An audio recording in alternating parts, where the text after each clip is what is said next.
Good evening, Tessitura community! Welcome to TN Inspire.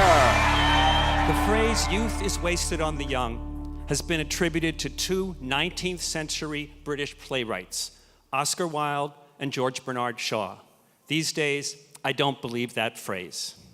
How did you first experience the arts? Symphony, ballet, opera, the theater, a museum? Maybe it was a class? Well, for me, it was Broadway. How many of you remember your very first Broadway show? Whether in New York or out of town. What show was it? How old were you? And where did you see it? I asked my JCA colleagues this question, and their 4 #1 shows are up here. And the ages of when they saw those shows was between 4 years old and 30. I grew up in Manhattan, and my mother took me to Broadway with some regularity. My first Broadway show was a revival of Oklahoma at New York City Center. I was 8 years old, and the top ticket price was $4.35. My mother took me to other shows.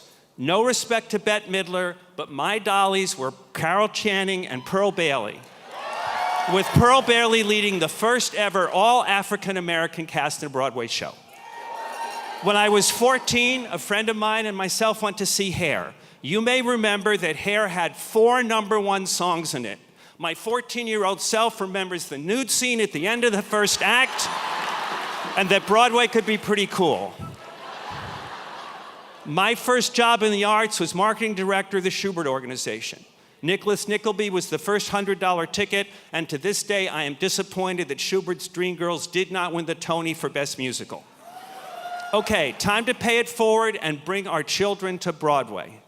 Usual suspects, Cats, Into the Woods, Wicked, and then some awkward moments with the revival of Hair or Chorus Line and Avenue Q.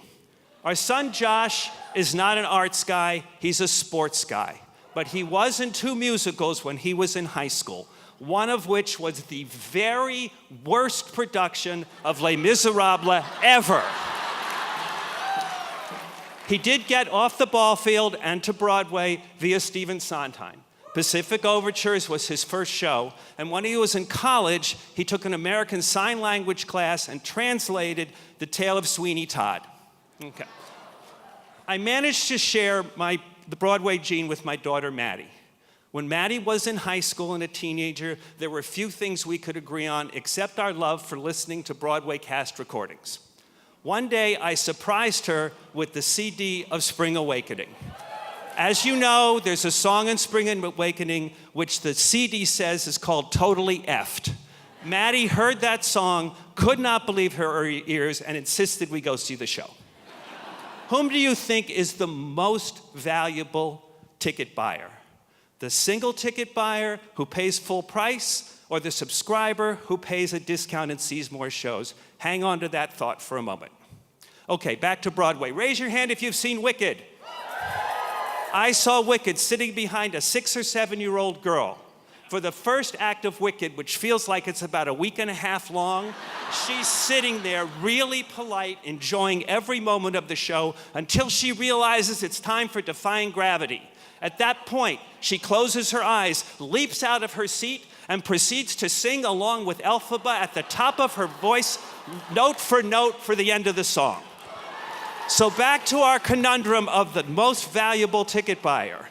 It could be the single ticket buyer, it could be the subscriber, but I think it's our 7-year-old Wicked fan. Why is that? Because that proves that youth is not wasted on the young. Because she's going to ask her parents to see more shows. Probably not Spring Awakening, probably not Hair. But she'll also go to shows with her friends, and many years from now, she will take her children to a Broadway show.